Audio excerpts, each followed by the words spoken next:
बच्चों, मैं हूं पवन सर और आज हम क्लास 10th के बच्चों को लेसन नंबर 2 स्टार्ट करेंगे। लेसन नंबर 2 का नाम है बहुपद। तो सबसे पहले इस चैप्टर में हम लोगों को बहुपद के बारे में ही पढ़ना है। तो बहुपद के बारे में डिटेल जानकारी हम लोग क्लास 9th में ले चुके हैं। तो बहुपद क्या होता है? बहुपद दो शब्दों के योग से मिलकर के बना है। बहु प्लस पद। बहु और पद। बहु का मतलब होता है बहुत, पद का मतलब होता है भाग।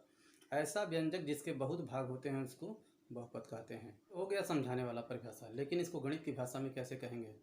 ऐसा व्यंजक जिसके चर का घात ऋणोत्तर पूर्णांक होता है उसे बहुपद कहते हैं। इसका क्या मतलब है? बहुपद में जो चर प्रयुक्त किया गया है उसका घात ऋणात्मक नहीं होना चाहिए। बहुपद में प्रयुक्त चर का घात करड़ी में नहीं होना चाहिए और बहुपद के किसी भी भाग से चर का ऋणात्मक घात नहीं आना चाहिए। इतने टर्म और कंडीशन को फॉलो करेगा तब वह एक बहुपद होगा। तो बहुपद कई प्रकार के होते हैं। बहुपदों का प्रकार हम लोग क्लास 9th में पढ़ चुके हैं। एक पदी बहुपद, द्विपदी बहुपद और त्रिपदी बहुपद। इसके बारे में हम लोग पिछले क्लास में पढ़ चुके हैं। यहाँ पर घात के आधार पर बहुपदों का वर्गीकरण हमको पढ़ना है। तो यहाँ पर हम लोग पढ़ेंगे रैखिक बहुपद, द्विघात बहुपद और त्रिघात बहुपद। तो रैखिक बहुपद क्या होता है? ऐसा बहुपद जिसमें चर का अधिकतम घात 1 होता है उसे रैखिक बहुपद कहते हैं। और रैखिक बहुपद का मानक बहुपद होता है ax प्लस b। ऐसा बहुपद जिसमें चर का अधिकतम घात 2 होता है उसे द्विघात बहुपद कहते हैं। और द्विघात का मानक बहुपद होता है ax square plus bx plus c।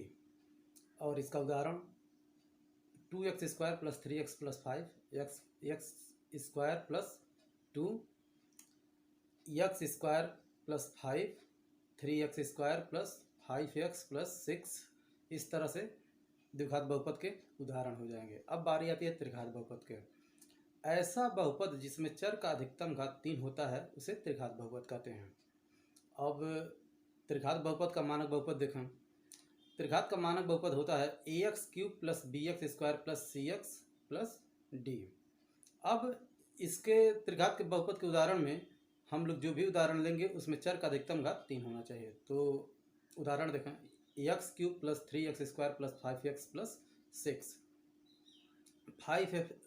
5x cube plus 3x square plus 2x plus 10।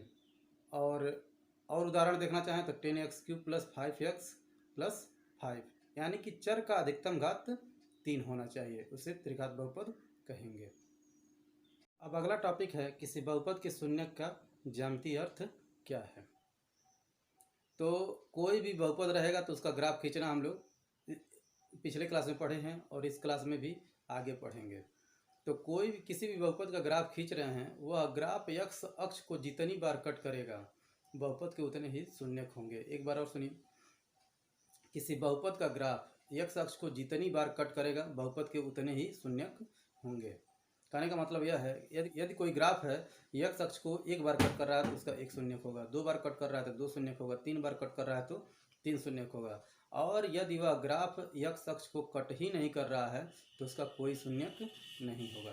तो प्यारे बच्चों, यहाँ पर कुछ परिभाषाएं हैं, उनको देख करके आप लोग नोट करेंगे।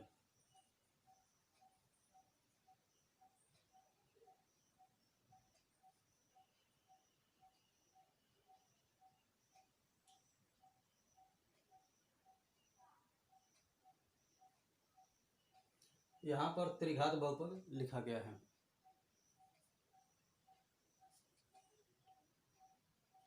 अब हम इन्हीं सब के आधार पर एक्सरसाइज नंबर 2.1 पढ़ेंगे।